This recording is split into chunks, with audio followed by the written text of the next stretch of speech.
சரவண ஜோதியே நமோ நம. வாழ்க வையகம், வாழ்க வளமுடன். அனைத்து தமிழ் நெஞ்சங்களுக்கும் கனிவான வணக்கங்கள். நாம் தற்போது 2025ஆம் ஆண்டின் இறுதியை நெருங்கிக் கொண்டிருக்கிறோம். 2026ஆம் ஆண்டின் முதல் மாதமான ஜனவரி மாதத்தில் நுழைய உள்ளோம்.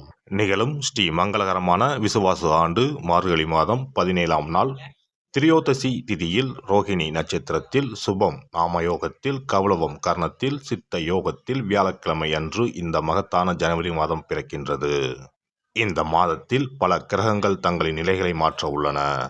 ஜோதிட சாஸ்திரப்படி ஜனவரி 1, 2026இல் கிரகங்களின் சிறப்பு சேர்க்கையால் உருவாகும் மிகப்பெரிய யோகமான சங்கோண யோகம் ஒரு சில ராசிக்காரர்களுக்கு மங்களகரமானதாகவும் அதிர்ஷ்டமானதாகவும் வாழ்வில் புதிய வெளிச்சம் தருவதாகவும் அமையும். ஜனவரி மாதம் 13ஆம் தேதி செல்வத்தின் அதிபதியான சுக்கிர பகவான் மகர ராசிக்கு செல்ல உள்ளார். ஜனவரி மாதம் 15ஆம் தேதி கிரகங்களின் தலைவனாக கருதப்படும் சூரிய பகவான் மகர ராசிக்குள் நுழைய உள்ளார். ஜனவரி மாதம் 16ஆம் தேதி கிரகங்களின் தளபதியான செவ்வாய் பகவான் மகர ராசியில் சஞ்சரிக்க உள்ளார். இம்மாதம் அதாவது ஜனவரி 17ஆம் தேதி புதன் பகவானும் ஜனவரி 18ஆம் தேதி சந்திர பகவானும் மகர ராசிக்கு செல்ல உள்ளனர். இவ்வாறு ஜனவரி மாதத்தில் கிரகங்கள் தங்களின் ராசியை மாற்றுவதால் அதன் தாக்கம் அனைத்து ராசிக்காரர்களின் வாழ்க்கையிலும் காணப்படும். குறிப்பாக சில ராசிக்காரர்களுக்கு அதிர்ஷ்டம் பிரகாசிக்கப் போகிறது. இதன் விளைவாக தொழில் மற்றும் வணிகத்தில் நல்ல முன்னேற்றம் ஏற்பட போகிறது. அதே சமயம் ஆரோக்கியமும் சிறப்பாக இருக்கப் போகிறது. மேலும் சில ராசிக்காரர்களுக்கு கண்டமும் காத்திருக்கிறது. உயிர் போகும் ஆபத்து கூட வரலாம். எச்சரிக்கையாக இருக்கவும். யமனே எதிரில் வந்தாலும் சிவனின் அருள் இருந்தால் எதிலும் வெற்றி பெறலாம். சிவ வழிபாடு கர்ம வினைகளை அளிக்கும். இந்த கிரகங்களின் பெயர்ச்சியால் இம்மாதம் உங்கள் வாழ்வில் நடக்க இருக்கும் சுப மற்றும் அசுப பலன்கள் என்ன என்பதனையும், அசுப பலன்கள் ஏற்படுமாயின் ராசிக்காரர்கள் செய்ய வேண்டிய பரிகாரம் என்ன, வழிபட வேண்டிய தெய்வம் யார் என்பதனை பற்றியும் விரிவாக காண்போம். பிறக்கப் போகும் இம்மாதத்தில் உங்கள் வாழ்வில் வளமும் நலமும் செல்வ செழிப்பும் பெற்று வாழ்வின் உயரிய நிலையை அடைய எல்லாம் வல்ல எம்பெருமானை வேண்டி விரும்பி கேட்டுக்கொள்கிறேன். எந்த ஒரு சூழ்நிலையாக இருந்தாலும் நிதானத்தை இழக்காத மிதுனராசி அன்பர்களே, இந்த மாதம் முக்கிய நபர்களின் உதவிகள் கிடைக்கும். தன்னம்பிக்கை அதிகரிக்கும். விடாமுயற்சியுடன் ஈடுபட்டு காரியங்களில் வெற்றி பெறுவீர்கள். விருப்பங்கள் கைகூடும். அடுத்தவரை அதிகாரம் செய்யும் போது கவனம் தேவை. வீண் பகை உண்டாகலாம். மற்றவர்களுக்காக பொறுப்புகளை ஏற்காமல் இருப்பது நல்லது. வீண் அலைச்சல் உண்டாகலாம். தொழில் வியாபாரம் முன்னேற்ற பாதையில் செல்லும். அரசாங்கம் தொடர்பான பணிகளில் சாதகமான போக்கு காணப்படும். எதிர்பார்த்த லாபம் கிடைக்கும். உத்தியோகத்தில் இருப்பவர்களுக்கு பொறுப்புகள் கூடும்.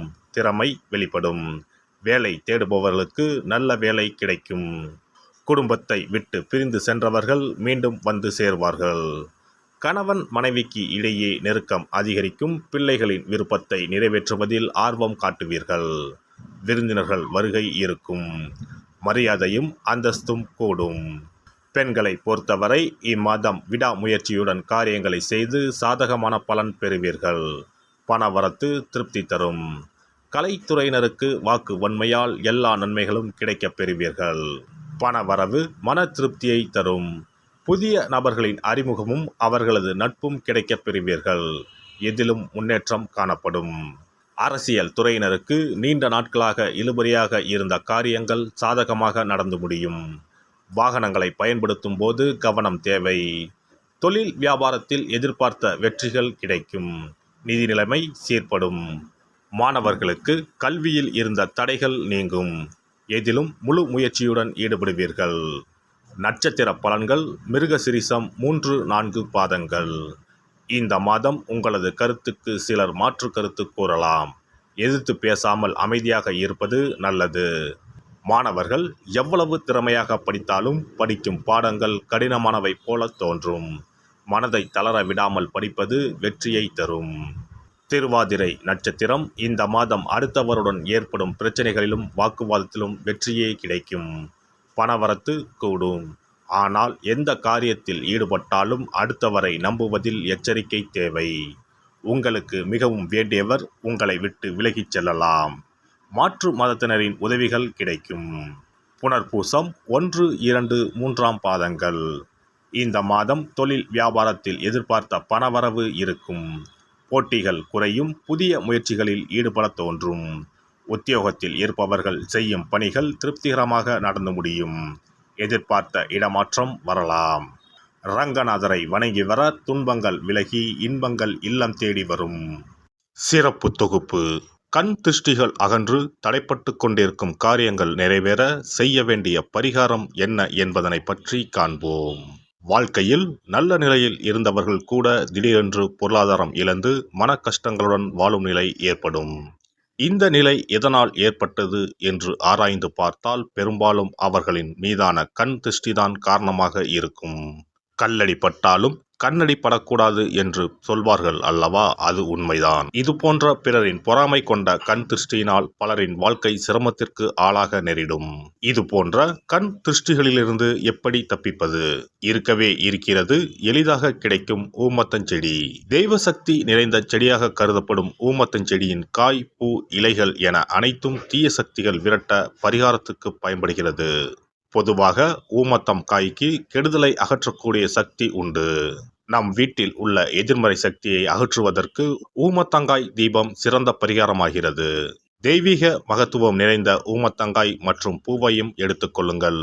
வீட்டுக்கு அருகில் இல்லை என்றால் நாட்டு மருந்து கடைகளில் கிடைக்கும். இந்த 2 பொருட்களையும் மஞ்சள் தண்ணீரை கொண்டு நன்றாக கழுவி விடுங்கள்.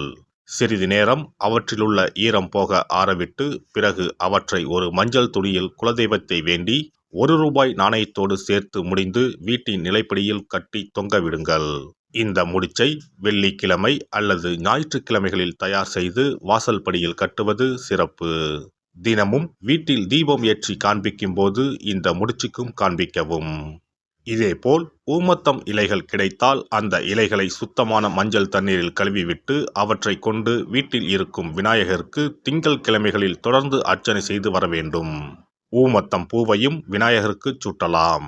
3 வாரங்கள் தொடர்ந்து திங்கள் கிழமைகளில் விநாயகருக்கு ஊமத்தை இலையால் அர்ச்சனை செய்து ஊமத்தம் பூவை சூட்டி வழிபட்டால் வீட்டில் உள்ள கெட்ட சக்தி நடமாட்டம் மற்றும் கண் திருஷ்டிகள் தீரும்.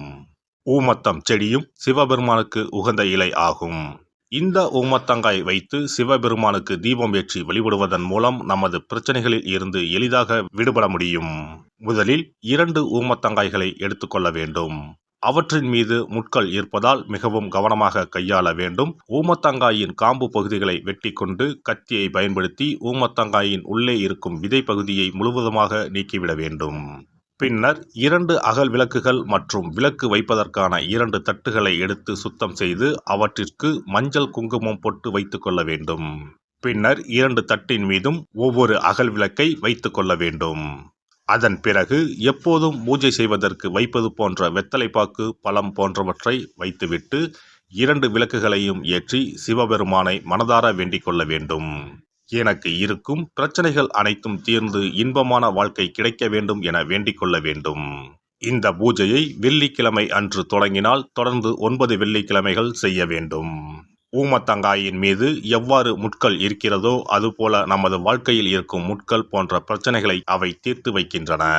இந்த பூஜையை நாம் தொடர்ந்து செய்து வருவதால் நம் மீது இருக்கும் கண் திருஷ்டிகள் அகன்றுவிடும். தீராத துயரங்கள் தீர்ந்துவிடும். பணம், நகை நம்மிடம் பெருகி வரும். சிலருக்கு கையில் சுத்தமாக பணம் இருக்காது. வறுமை தாண்டவமாடும். கடன் தொல்லையால் கஷ்டப்படுவார்கள். பண பிரச்சனையில் சிக்கி கொண்டிருப்பவர்கள் இந்த தீபத்தை ஏற்றினால் 3 வாரங்களில் நல்ல பலனை பெற முடியும். தொழிலில் நல்ல முன்னேற்றம் இருக்கும். கடன் பிரச்சனைகள் தீரும். உறவினர்களிடையே பகைமை இருந்தால் அவையும் மறைந்துவிடும். நோய்வாய் உள்ளவர்கள் இந்த தீபத்தை ஏற்றுவதன் மூலம் நல்ல பலனை பெற முடியும். பொதுவாகவே எந்த பரிகாரம் என்றாலும் அதை முழு நம்பிக்கையுடன் செய்தால் மட்டுமே முழு பலன் கிடைக்கும் என்பதை நினைவில் கொள்ளுங்கள். எல்லாம் வல்ல இறையருளால் நீங்களும் உங்கள் அன்பு குடும்பமும் உடல் நலம், நீலாயுள், நிறை செல்வம், உயர் புகழ், மெய்ஞானம் ஓங்கி வாழ்க வளமுடன். இந்த வீடியோ பதிவு உங்களுக்கு பிடித்திருந்தால் லைக் பண்ணுங்க, கமெண்ட் பண்ணுங்க, ஷேர் பண்ணுங்க. மறக்காம சப்ஸ்கிரைப் பண்ணுங்க. பக்கத்துல இருக்கிற பெல் பட்டனை கிளிக் பண்ணுங்க. நன்றி, வணக்கம். ஓம் நமச்சிவாய. சிவாய நம.